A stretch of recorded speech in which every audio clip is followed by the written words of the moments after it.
So hey everyone, welcome back to my YouTube channel. तो आज है हमारे पास the most demanded cruiser bikes in India. Probably चारों लाइन में है हमारे पास एंड सबका 350 सीसी ही है, सब ऑल इन वन, तो परफेक्ट है। तो सबसे पहले मैं स्टार्ट करूँगा बुलेट से, क्योंकि क्लासिक 350 हमारी सबसे पुरानी है क्रूज़र, और मेजरली 90% लोगों के पास क्रूज़र यही चलाते ही हैं। तो अमित भाई, जो कि पहले 220F के भी ओनर रहे हैं, तो वो हमारे साथ फिर से हैं। हेलो अखिल। तो हेलो अमित भाई, सबसे पहले मैं पूछता हूँ कि आपने कितने किलोमीटर्स क्लॉक कर लिए हैं? 19,000 हो चुके हैं। अराउंड 19,000 हो चुके हैं। हाँ। तो आपका एक्सपीरियंस कैसा रहा है? एक्सपीरियंस ऐसा जैसा रहा है कि देखिए, मैं अभी भी 220 चलाता हूँ। ये मेरे छोटे भाई की गाड़ी है, बट आजकल मैं ये चला रहा हूँ। तो थोड़ा सा टफ करना स्विच था, बिकॉज 220 जो है वो हल्की गाड़ी है और स्मूथ ज़्यादा है, तो स्मूथनेस का थोड़ा इशू रहता है इसमें वाइब्रेशन आपको कैसे फील होता है? वाइब्रेशन है इसमें। मतलब कितना वाइब्रेशन आपको लगता है? वाइब्रेशन देखो, अगर आप 70-80 के ऊपर जाओगे तो वाइब्रेशन है। और लॉन्ग टूरिंग पे चलेगा तो वो सफ़र भी करना पड़ता है। हाँ, करना पड़ सकता है। तो ये सही बाइक है, बट कंफर्ट है। बट अब अगर आप 40 to 60 रेंज में रहोगे तो बेस्ट है। आपके मेंटेनेंस, आपको कुछ आइडिया है इसका? मेंटेनेंस सर्विस कॉस्ट कितना रहता है? वही 3 से 4 हज़ार रुपये तक सर्विस कॉस्ट आती है सर्विसिंग की। और कितने किलोमीटर्स पे आप करते हो? 2,500 से 3,000 में करवा 2,500 से 3,000 पे। तो अच्छा खासा सर्विस कॉस्ट है इसका। हाँ, 3 से 3,000 से ऊपर ही रहता है। तो ये हमारी क्लासिक है 2019 मॉडल, राइट? काफ़ी वाइब्रेशंस हैं। इसके बाद हम मूव करते हैं इसी के एक सुपीरियर वर्जन पे, जो आई थी थंडरबर्ड X350। सर, आपका कब का मॉडल है? 2018। More than 30,000 kilometres clogged. And sir के बारे में बताना चाहूँगा कि लॉन्ग टूरिंग सर ने काफ़ी की हुई है, तो एक बहुत अच्छा एक्सपीरियंस मिलेगा हमको। सर, आपका एक्सपीरियंस कैसा रहा है इन टर्म्स ऑफ वाइब्रेशन? आपने अगर 350 भी चलाई है तो उससे कंपेयर करते हुए। क्लासिक में भी वाइब्रेशंस हैं, इस पर भी वाइब्रेशंस हैं। हाँ जी। इस पे जो है वाइब्रेशंस जो हैं वो 80 के ऊपर जो है थोड़े से कम हो जाते हैं। 80 के ऊपर कम हो जाते हैं। तो 70 to 80 मैक्सिमम वाइब्रेशंस हैं। उसके बाद आपको फील होना थोड़ा सा कम हो जाता है 90s पे अगर चलते हो तो। बट वो मैक्सिमम टाइम आप 90s पे नहीं चल पाते हो, तो इस वजह से फील होते हैं वाइब्रेशन।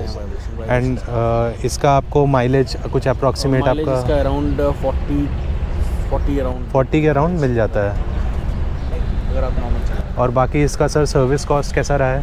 कितनी? सर्विस कॉस्ट तो ज़्यादा नहीं आता, बट इसका मेंटेनेंस कॉस्ट बहुत ज़्यादा आता है। लाइक आप कितनी मेंटेन कर, जैसे मैं लॉन्ग टूर करता हूँ तो लॉन्ग टूर में मेरे को बाइक अपनी मेंटेन करके रखनी पड़ती है। कुछ भी होता है तो मेंटेन करना पड़ता है, तो उसकी वजह से इसके ऊपर कॉस्ट काफ़ी है। कैसा एग्जांपल, कुछ मतलब क्या कॉस्ट होते हैं? जैसे अभी फॉर एग्जांपल, जैसे ये जो मेरा हैंडल है, मैंने ये थोड़ा सा इसमें आगे झुक के चलाना पड़ता है। तो लॉन्ग टूर के लिए मेरे पास दूसरा हैंडल है जो पुरानी थंडरबर्ड में आता था। अच्छा। तो वो अगर आपको लगाना है तो उसका चार्ज लगेगा। अच्छा। देन आपको शॉकर्स आपके दिक्कत करेंगे, कभी शॉकर्स भी चेंज होने होते हैं, दिक्कत होगी। तो वो सब चीज़ें मिला करके रिपेयर कॉस्ट काफ़ी है, बट सर्विस कॉस्ट उतना ज़्यादा नहीं है। फिर भी सर अराउंड 1500-2000, हाँ, इतना ही है।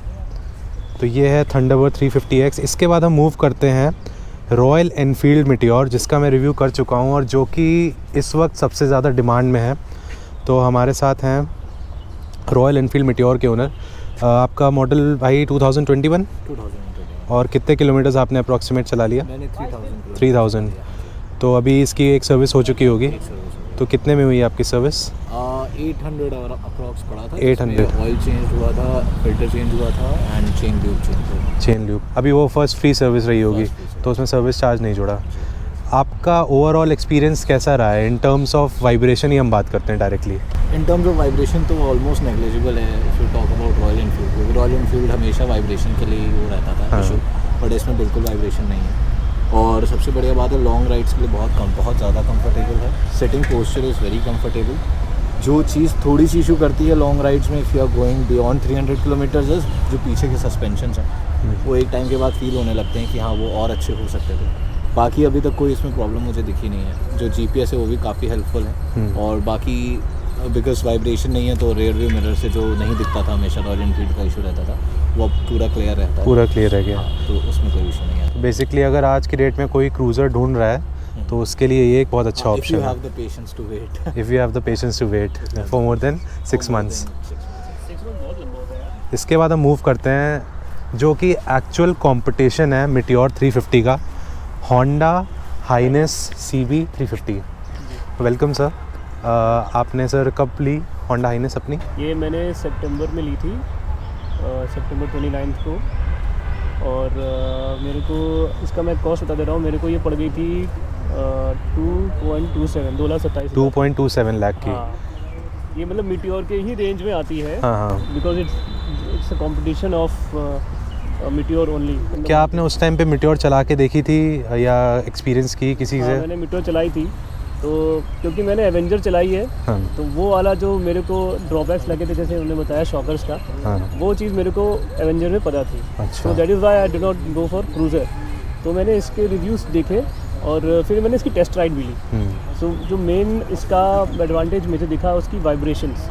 होंडा एक जापानीज कंपनी है, and they basically make good bikes. They have refinement, the best refinement. आप चाहे जो चला लो, आप होंडा शाइन चला लो, आप एक्टिवा भी चला लो, आप 650 चला लो, CBR।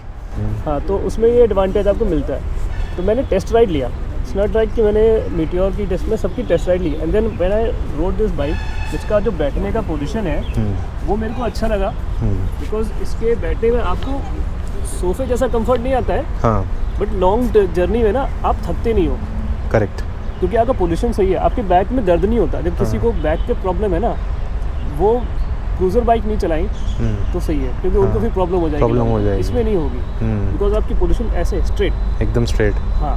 और दूसरी इसकी एडवांटेज इसकी वाइब्रेशंस। अगर आप लॉन्ग जर्नी पे जा रहे हैं, तो जैसे कि इन्होंने बताया मीटियोर में वाइब्रेशंस नहीं है, उस तरह इसमें भी वाइब्रेशन बिल्कुल नहीं है। सो अगर आप जा भी रहे हो, सो इट्स लाइक आपको कभी थकान ऐसे महसूस नहीं होगी बिकॉज ऑफ वाइब्रेशन। जैसे रॉयल एनफील्ड में एक होता है हमेशा, हाँ, थकान का थोड़ा रहेगा। हाँ। और इसके जो कंफर्ट की बात करें तो seat is not that much comfort. हाँ, राइट। कंपैरेटिवली मीटियोर के कंपैरिजन में उतना कंफर्ट नहीं बोलूँगा, है। लॉन्ग जर्नी के लिए सही है। हाँ, जैसे कि क्या होता है, एक सॉफ्टनेस जो होती है ना सीट में, वो आपको उसमें भले ही मिल सकती है, इसमें हल्की सी कम है। अच्छा। तो उसको आप एडवांटेज और डिसएडवांटेज दोनों ही मान सकते हैं, बिकॉज क्या होता है कि आपके जो सुन हो जाते हैं, कंफर्ट आप देखते हो तो करेक्ट, इस पे नहीं होगा। अच्छा, इसमें वो चीज़ नहीं होगी। तो इसमें जो एडेड एडवांटेज है मीटियोर के कंपैरिजन में, वो है अपना सीट का, और साथ में इसका रिफाइनमेंट अच्छा है। रिफाइनमेंट में ये प्लस बाकी बाइकों से अच्छा है, मैं बोलूँगा। और इसमें डिसएडवांटेज इस बात का है कि मेरे हिसाब से इन्होंने ज़्यादा ही महंगी कर रखी है। हाँ, ये चीज़ सही है, लेकिन है मतलब जापानीज ब्रांड, तो मतलब आप विश्वास कर सकते हैं। दूसरा इसमें डिसएडवांटेज इस बात का है कि आपको इन्होंने पिलियन सीट बहुत छोटी दी है, and that too without the back rest. ये मैंने लगवाया है बैक रेस्ट। अच्छा। और इनकी एक्सेसरीज भी इतनी अवेलेबल नहीं है अभी शोरूम में। हाँ, अगर आपको एक्सेसरीज लगवानी है तो जैसे एक वाइज़र का एग्जांपल ले लेते हैं। आपने बाइक उसमें देखा होगा, वाइज़र उसमें देखा होगा। वाइज़र लगवाया है, इसमें वाइज़र नहीं है। Wind blast is coming very fast, क्योंकि इस गाड़ी का पिकअप भी अच्छा है। हाँ, तो आप अगर तेज़ चलाते हैं ना, तो आपको विंड बहुत लगता है। तो उसका यहाँ पर इनको वाइज़र देना चाहिए था, वाइज़र नहीं है। वाइज़र है भी तो बहुत छोटा वाइज़र है। तो मतलब वो लगवाओ ना लगवाओ एक ही बात है। तो एक और चीज़ बता देता हूँ मैं, लास्ट चीज़। इसका डिसएडवांटेज ये है कि इनकी एक्सेसरीज बहुत महंगी, बिना मतलब का महंगा कर रखा है। इससे ज़्यादा आप टोल प्लाजा के लगा लो। और सर्विस कॉस्ट भी ज़्यादा नहीं है। सर्विस कॉस्ट तो ज़्यादा होती नहीं होंडा की ज़्यादा नहीं है, 2000 में आपका काम हो जाता है। सही कह रहे हैं। तो ये थे हमारे पॉइंट्स, ये था कंपैरिजन रिव्यू। अपनी है हमारे पास हाइनेस, एनफील्ड वाइब्रेशन बहुत ज़्यादा, मीटियोर वाइब्रेशंस कम है, कंफर्ट ज़्यादा है। हाइनेस में रिफाइनमेंट ज़्यादा है, कंफर्ट इज़ ओके, बट वो लॉन्ग टूरिंग के लिए अच्छी है। बाकी थंडरबर्ड थोड़ी सी पुरानी हो गई है, अब अगर कोई लेगा तो I don't think so Thunderbird जल्दी कोई जाएगा अगर मीटियोर ऑप्शन में है। तो it's all up to you. Thank you so much everyone, thank you, thanks a lot for watching this video. See ya, bye bye.